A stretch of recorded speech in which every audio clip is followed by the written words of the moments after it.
আসসালামু আলাইকুম বন্ধুরা, কেমন আছেন সবাই? আশা করি ভালো আছেন। আমিও ভালো আছি। আপনাদের মাঝে আজকে যে বিষয় নিয়ে কথা বলবো সেটি হলো চড়ুই পাখি। চড়ুই পাখি সম্পর্কে কিছু অজানা তথ্য আপনাদেরকে দেব। চড়ুই পাখি চেনে না এমন মানুষ বাংলাদেশে নেই বললেই চলে। ছোট বাচ্চারাও এই পাখি চেনে। পৃথিবীতে মোট ৪৮ প্রজাতির চড়ুই পাখি দেখতে পাওয়া যায়। জীববিজ্ঞান অনুযায়ী এদের পরিবার ১১টি গণে বিভক্ত। গৃহস্থলী চড়ুই এদের মধ্যে সবচেয়ে সুপরিচিত। চড়ুই পাখির বৈজ্ঞানিক নাম প্রেসার ডোমেস্টিকাস।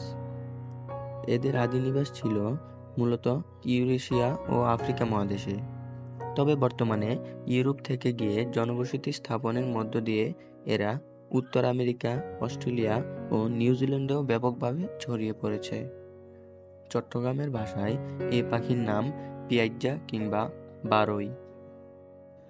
বাংলাদেশ ছাড়া Bharat, Nepal, Pakistan, Japan, Korea, Iran, Bhutan, Thailand, Malaysia, চীন, ইন্দোনেশিয়া ও মিয়ানমারেও চড়ুই পাখি দেখা যায়। ঘাসের মধ্যে পোকামাকড় খুঁজে বেড়ায় জোড়া পায়ে লাফিয়ে লাফিয়ে। গ্রামের মাঠের কাছে, ঝোপ জঙ্গল, নদীর ধারে, শহরের চালের গুদামের কাছে দল বেঁধে থাকে। ঝোপালো গাছে, পুরনো বিল্ডিংয়ের ভেন্টিলেটরে বাসা করে মার্চ থেকে আগস্ট মাসে। এদের দৈর্ঘ্য প্রায় ১৫ সেন্টিমিটার, ওজন প্রায় ২০ গ্রাম। এদের রং সাধারণত মরচে বাদামি বা কালচে বাদামি হয়ে থাকে। পুরুষ পাখির মাথা ধূসর ও নীল মেশানো। ঘাড়, পিঠ ও পাখনা খয়েরি লাল। চোখের পেছন থেকে ঘাড় অবধি মোটা গাঢ় লালচে বাদামি বর্ণের। লেজ ও লেজের গোড়া ধূসর।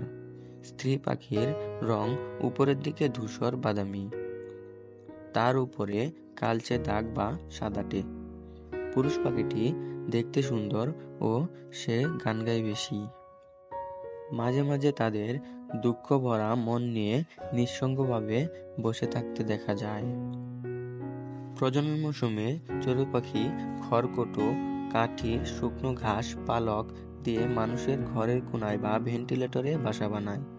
বাসা তৈরি হলে পুরুষ পাখিটি সুরেলা কণ্ঠে গান গায়। স্ত্রী পাখিটি ৩ থেকে ৪টি ডিম পাড়ে। ছানা ফুটতে সময় লাগে প্রায় ১৩ দিন। ছানা ফুটলে দুজনে তাদের লালন পালন করে। ছানারা উঠতে শিখলে বড়দের সাথে মাঠে খাবার খেতে যায়। বিশ্বের কোথাও চড়ুইদের অবস্থা আশঙ্কাজনক নয়। পরিবর্তিত পরিবেশের সঙ্গে তারা সহজেই মানিয়ে নিতে পারে।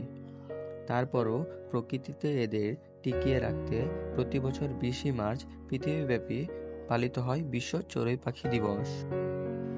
ভিডিওটি ভালো লেগে থাকলে চ্যানেলটিকে সাবস্ক্রাইব করে লাইক করে পাশেই থাকবেন। পরবর্তী ভিডিও সবার আগে পেতে চ্যানেলটিকে সাবস্ক্রাইব করে বেল আইকনটি চালু করে দিবেন। ধন্যবাদ সবাইকে। আসসালামু আলাইকুম।